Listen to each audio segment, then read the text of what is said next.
Hello students, this is Rani ma'am from Ulink classes and welcome you again to another session of conjunction. Conjunction का 2 video already जा चुका है. This is the third session. ठीक है, सारे important points conjunction के cover कर लेने. ओके, लास्ट टाइम हमने कंजंक्शन का किया था, अनटिल फर्स्ट वाला में अनटिल और अनलेस किया था. Okay, then we people did if, whether, that, वो किया था. अब अगेन हमारा आज का कॉन्सेप्ट है दो और ऑल दो. देख के तो लगेगा कि क्या है इसमें पढ़ने लायक, इजी सा टॉपिक है, बट इसमें देखेंगे कैसे कैसे एरर्स आते हैं और कैसे आपको अटेम्प्ट करना है. दो और ऑल दो वेरी इंपॉर्टेंट. और इसी दो और ऑल दो हमारा कंजंक्शन है. इसी को मैं कंपेयर करूंगी एक prepositions, that is in spite of, और एक है डिस्पाइट. ओके, दो और ऑल दो. दो और ऑल दो का हिंदी क्या होता है? यद्यपि. ठीक है, और इन स्पाइट और डिस्पाइट का क्या है? के बावजूद. सबसे पहले तो हिंदी कर लेते हैं, स्टूडेंट्स का डिमांड हिंदी भी रहता है. दो और ऑल दो को हिंदी में यद्यपि बोलते हैं और इन स्पाइट और डिस्पाइट को बोलते हैं के बावजूद. सबसे पहले याद रखना है कि ये दो और ऑल दो इंटरचेंजेबल है, इसको रिप्लेस कर सकते हैं. ठीक है, मीनिंग दोनों का सेम है. दो हो या ऑल दो हो या इवन दो. इवन दो भी कंजंक्शन ही है. इवन दो, ठीक है, इवन दो हो, दो हो, ऑल दो हो, सबका मीनिंग सेम है, यद्यपि, और तीनों कंजंक्शन है. And then we have the word in spite.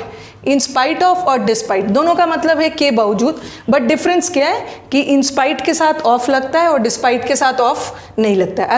As a preposition बस दोनों में यही डिफरेंस. ठीक है, डिस्पाइट के साथ आप ऑफ नहीं लगा सकते. ये दो और ऑल दो, दोनों में सबसे पहले डिफरेंस क्या है? ये दो और ऑल दो क्या है? ये हमारा कंजंक्शन है. ठीक है, दो और ऑल दो कंजंक्शन का काम करता है और इन स्पाइट और डिस्पाइट प्रेपोजिशन का काम करता है. सबसे पहले आप स्टूडेंट्स को पता होना चाहिए कि कोई भी वर्ड का पार्ट ऑफ स्पीच क्या है. ठीक है, दो ऑल दो कंजंक्शन है और इन स्पाइट और डिस्पाइट प्रेपोजिशन है. ठीक है, एक चीज सबसे पहले याद रखना है कि ये जो दो ऑल दो और इन स्पाइट और डिस्पाइट हमेशा कॉन्ट्राडिक्टरी सेंटेंसेस में यूज होता है. कॉन्ट्राडिक्टरी सेंटेंसेस किसे बोलते हैं? विरोधाभास. विरोधाभास मतलब सेंटेंस में एक पार्ट पॉजिटिव जाएगा तो दूसरा पार्ट नेगेटिव जाएगा. ये सब कॉन्ट्राडिक्टरी सेंटेंसेस में होता है. ओके, दो और although are used in contradictory sentences. Contradictory sentences मतलब विरोधाभास, एक पॉजिटिव जाएगा और दूसरा नेगेटिव जाएगा. पहले तो हम दो और ऑल दो देखते हैं क्या डिफरेंस है. कंजंक्शन का एरर क्या आता है? सबसे पहले वो दो और ऑल दो. ठीक है, दो और ऑल दो से, क्योंकि हम इंडियंस की हैबिट ही है पहले हिंदी में ट्रांसलेट करेंगे फिर इंग्लिश में करते हैं. ओके, जैसे आप बोलते हो ना, यद्यपि उसने कड़ी मेहनत की पर फेल हो गया, और पर का साइन ज़ाहिर आपके दिमाग में आएगा. पर का मतलब तो बट होता है, परंतु आप बट लगाने की कोशिश करोगे, गलत है. दो और ऑल दो के साथ बट ना आके क्या आता है? यट. ठीक है, ये पेयर वाला कंजंक्शन है. आप कंजंक्शन का फर्स्ट पार्ट देखना, मैंने कंजंक्शन का टाइप्स पढ़ाया है. ठीक है, कोऑर्डिनेटिंग, सबऑर्डिनेटिंग, कोरिलेटिव. ये कोरिलेटिव कंजंक्शंस है, पेयर में आता है. दो और ऑल दो के साथ एग्जाम में बट लगा के दे देते हैं, क्योंकि अगर आप हिंदी ट्रांसलेट करोगे ना, ट्रांसलेशन करोगे तो लगेगा कि बट ही सही है, बट दो और ऑल दो के साथ बट नहीं आता है. क्या आता है? हमेशा यट आता है. जैसे लिखा मैंने, दो ही वर्कड हार्ड. ठीक है, दो he worked hard but he failed. यद्यपि उसने कड़ी मेहनत की पर फेल हो गया. विरोधाभास है ना, यद्यपि उसने कड़ी मेहनत की, क्या है? दो ही वर्कड हार्ड, ये कड़ी मेहनत क्या है? पॉजिटिव है, और फेल हो गया नेगेटिव है. तो सबसे पहले याद रखोगे दो और ऑल दो, इन स्पाइट और डिस्पाइट, ये हमेशा कॉन्ट्राडिक्टरी सेंटेंस में होता है. कॉन्ट्राडिक्टरी सेंटेंस मतलब विरोधाभास, एक पॉजिटिव जाएगा दूसरा नेगेटिव जाएगा. दो और ऑल दो के साथ बट नहीं आता है. दो और ऑल दो के साथ क्या आता है? यट का यूज होता है. बट कभी कभी दो और ऑल दो के साथ यट नहीं भी आता है, उसके जगह आप कॉमा भी लगा सकते हो. ऐसा भी बोल सकते हो, दो ही वर्कड हार्ड. कोई भी कंजंक्शन हटाते हो ना, उसके बदले कॉमा लगता है, या कॉमा हटाओगे तो उसके बदले कंजंक्शन लगेगा. दो he worked hard he failed. Okay, तो याद रखना है कि दो और ऑल दो के साथ यट के अलावा दूसरा कोई कंजंक्शन लगेगा ही नहीं. बट नहीं लगेगा, जब भी लगेगा यट लगेगा. बट कभी कभी बगैर कंजंक्शन का भी आप यूज़ कर सकते हो. यट की जगह कॉमा लगा दो, ये भी सही है. ठीक है, कॉमा भी आ गया, ये भी सही है, बट दूसरा कोई कंजंक्शन नहीं होना चाहिए येट के अलावा, ठीक है, सॉरी बट के अलावा येट होना चाहिए। ओके, ये तो ये पार्ट हो गया। अब हम आते हैं नेक्स्ट पार्ट। और एक चीज़ और,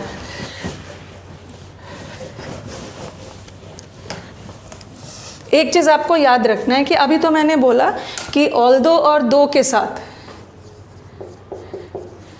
ठीक है, दो और ऑल्दो के साथ कौन सा कंजंक्शन यूज़ होता है, येट। और येट के नहीं लगा तो कभी कभी आप कॉमा भी लगा दिया, लेकिन कभी कभी क्या होता है ना, ऐसा तब होता है, कॉमा तब लगेगा जब सेंटेंस ऑल्दो से स्टार्ट हो, बट कभी कभी ऑल्दो बीच में आ जाएगा। जैसे मैंने बोला ही फेल्ड, ऑल्दो या दो he worked hard,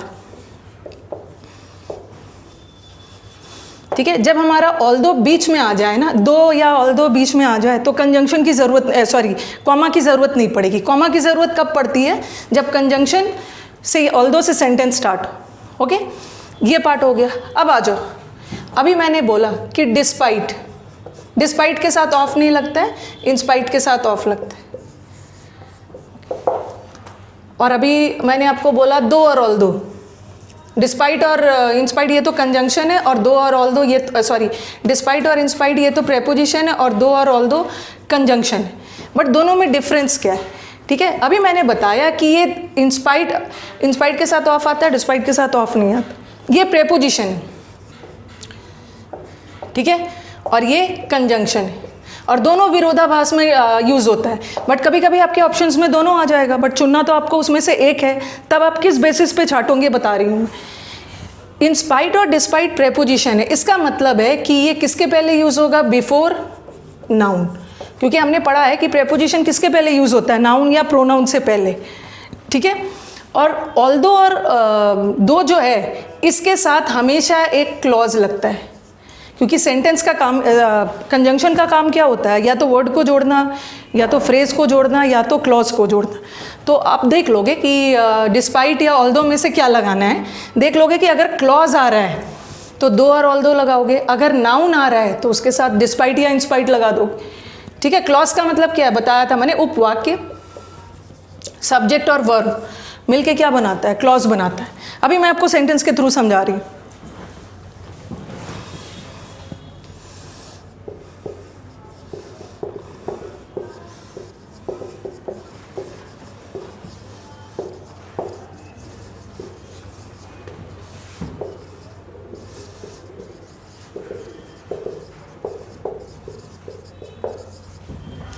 Despite or although he had all the qualifications, he did not get the job.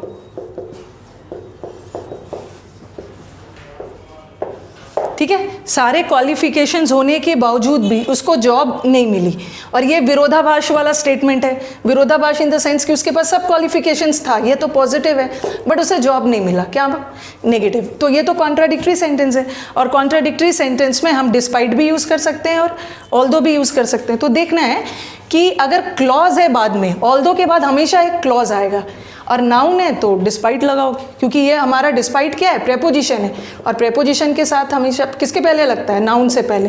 But दो और ऑल्दो तो कंजंक्शन है, उसके साथ हमेशा एक क्लॉज रहेगा। इसी सेंटेंस को मैं दूसरे तरीके से बोल रही हूँ, despite having all the qualifications,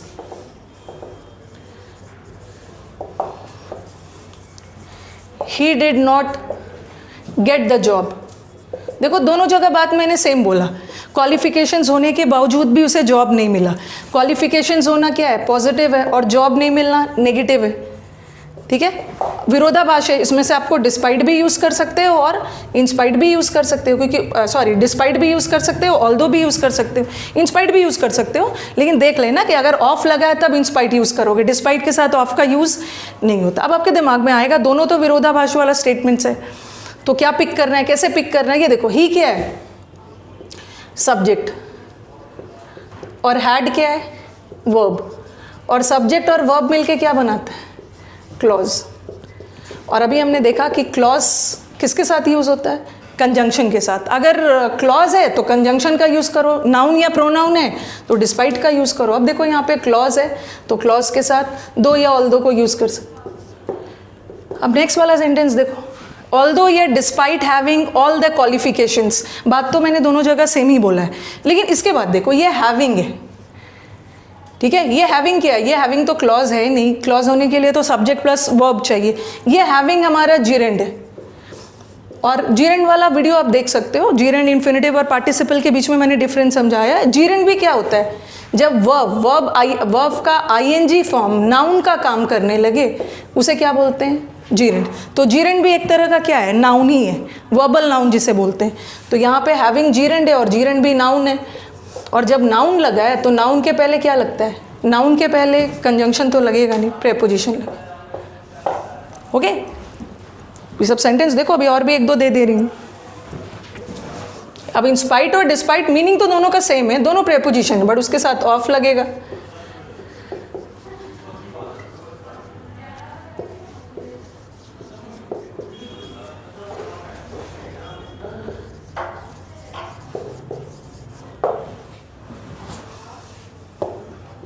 in spite of,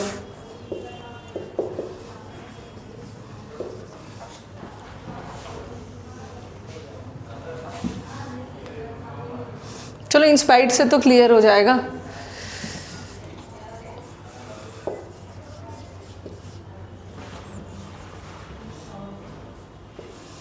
देखो बात तो मैंने दोनों जगह सेम बोला है, कड़ी मेहनत के बावजूद भी फेल हो गया, ठीक है। विरोधाभास है, और विरोधाभास वाले स्टेटमेंट्स में, कॉन्ट्राडिक्टरी स्टेटमेंट में दोनों का यूज़ होता है। बट ये देखो, ही क्या है, सब्जेक्ट, और वर्ब क्या है, वर्ब, और सब्जेक्ट वर्ब मिलके क्या बनाता है, क्लॉज, और क्लॉज के साथ हमेशा दो का यूज़ होता है। ओके, अब आ जाओ, इन स्पाइट ऑफ हार्ड वर्क। ये जो हार्ड वर्क है ना, ये हमारा हार्ड वर्क नाउन है, ठीक है, एक ही वर्ड है, हार्ड वर्क, कड़ी मेहनत, ये हमारा नाउन है। और नाउन के साथ क्या यूज़ होता है, नाउन के साथ प्रेपोजिशन यूज़ होता है, इन स्पाइट ऑफ हार्ड वर्क। तो होपफुली आप स्टूडेंट्स को क्लियर हो गया है the difference between in spite, despite. खैर इंस्पाइट और डिस्पाइट तो सेम है, एक में ऑफ आता है, एक में नहीं आता है। कहाँ पे आप डिस्पाइट लगाओगे, कहाँ पे ऑल दो और दो का यूज़ करोगे, ठीक है। अगर आपको वीडियोस पसंद आ रहे हैं तो उसे लाइक करो और चैनल को सब्सक्राइब करो। आपके पास बेल आइकॉन है, ठीक है, उसे प्रेस करो ताकि आपको जब भी न्यू वीडियो अपलोड हो उसका नोटिफिकेशन आ जाए, ठीक है। आगे भी अभी कंजंक्शन खत्म नहीं हुआ, आगे भी आपको वीडियोस मिलते रहेंगे। चलो अब मिलते हैं नेक्स्ट सेशन में, थैंक यू।